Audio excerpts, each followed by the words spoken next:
दोस्तों, स्वागत है आपका पढ़ी सुनी कहानियों की दुनिया में। आज हम जानेंगे आखिर भगवान विष्णु ने क्यों लिया था वामन अवतार। पौराणिक कथा के अनुसार देव और दैत्यों के बीच जब युद्ध हो रहा था तो सभी दैत्य युद्ध हार चुके थे।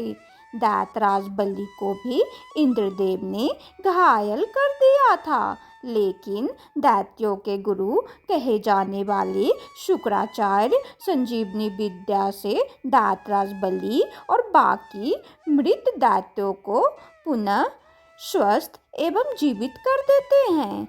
युद्ध में दैत्यों के विजय के लिए शुक्राचार्य एक विशाल यज्ञ करते हैं, जिसके पश्चात अग्निदेव प्रसन्न होकर वरदान के रूप में रथ, बाण और अभेद्य कवच देते हैं। अग्निदेव से प्राप्त किए शस्त्रों के कारण दैत्य अधिक शक्तिशाली हो जाते हैं और वे अपनी विशाल सेना के साथ अमरावती पर आक्रमण कर देते हैं।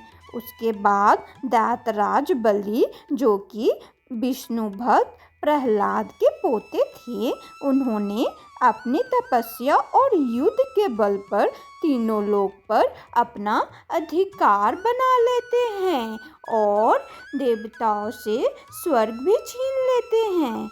असुरों के गुरु शुक्राचार्य ने राजा बलि से 100 यज्ञ कराने का अनुष्ठान करवाते हैं और उसके फलस्वरूप इंद्रपद सर्वदा के लिए राजा बलि का हो जाता तथा स्वर्ग पर देवताओं का अधिकार सदैव के लिए समाप्त हो जाता।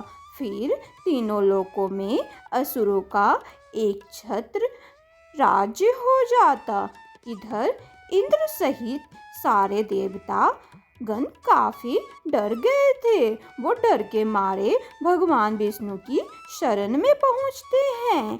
उनकी समस्या सुन भगवान विष्णु उन्हें सहायता करने का आश्वासन देते हैं। विष्णु जी इंद्र से कहते हैं कि वे वामन यानी एक बौने के रूप में आदित्य के गर्भ से पृथ्वी पर अवतार लेंगे और फिर दैत्यों का उपाय करेंगे। इंद्र को भगवान विष्णु की बात सुनकर थोड़ी राहत मिलती है। फिर महर्षि कश्यप के कहने पर माता अदिति पुत्र प्राप्ति की कामना करते हुए उपासना आरंभ करती है। इसी उपासना के बाद भगवान विष्णु ने माता अदिति के गर्भ से वामन रूप में अवतार लिया। वो एक ब्रह्मचारी ब्राह्मण होते हैं। सारी शिक्षाएं ग्रहण कर वामन अवतार में भगवान विष्णु पिता से आज्ञा लेते हैं और फिर दैत्यराज बलि के पास जाते हैं। जिस समय वो राजा बलि के पास पहुंचते हैं, उस समय राजा बलि नर्मदा नदी के तट पर अपना अंतिम 100वां यज्ञ संपन्न करने जा रहा था। उसी समय विष्णु रूपी वामन देव राजा बलि से 3 पग भूमि दान में मांगते हैं। राजा बलि भिक्षा में 3 पग भूमि देने को तैयार हो जाते हैं और दान देने के लिए संकल्प के लिए आगे बढ़ते हैं। उस समय दैत्य गुरु शुक्राचार्य ने उन्हें रोकने की कोशिश की। दरअसल शुक्राचार्य जान गए थे कि वामन के रूप में स्वयं भगवान विष्णु हैं।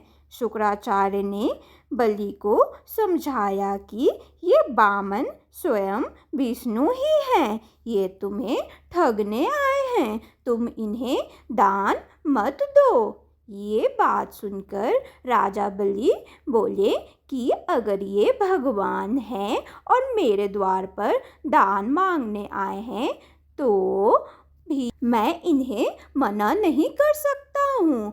ऐसा कहकर राजा बलि ने हाथ में जल का कमंडल लिया तो शुक्राचार्य छोटा रूप धारण करके कमंडल की डंडी में जाकर बैठ गए ताकि कमंडल से पानी बाहर न निकले और राजा बलि संकल्प न ले सके। वामन देव शुक्राचार्य की योजना समझ गए। उन्होंने तुरंत ही एक पतली लकड़ी ली और कमंडल की डंडी में डाल दी, जिससे अंदर बैठे शुक्राचार्य की एक आंख फूट गई और वे तुरंत ही कमंडल से बाहर आ गए। इसके बाद राजा बलि ने वामन देव को 3 पग भूमि दान करने का संकल्प ले लिया। राजा के संकल्प लेने के बाद वामन देव ने अपना आकार बड़ा कर एक पग में पृथ्वी और दूसरे पग में स्वर्ग नाप लिया। इसके बाद उन्होंने राजा से कहा कि अब मैं तीसरा पग कहाँ रखूं? तब राजा बलि ने कहा कि तीसरा पग आप मेरे सिर पर रख सकते हैं। विष्णु रूपी भगवान वामन ऐसा ही करते हैं। बलि की वचन बुद्धिता देख भगवान विष्णु अत्यंत प्रसन्न होते हैं और उसे पाताल लोक का स्वामी बना लेते हैं और देवराज इंद्र को उसका स्वर्ग भी लौटा देते हैं। तो इस प्रकार भगवान विष्णु ने अपने वामन अवतार में प्राणियों का कल्याण किया था। आज के लिए इतना ही, फिर मिलेंगे। धन्यवाद।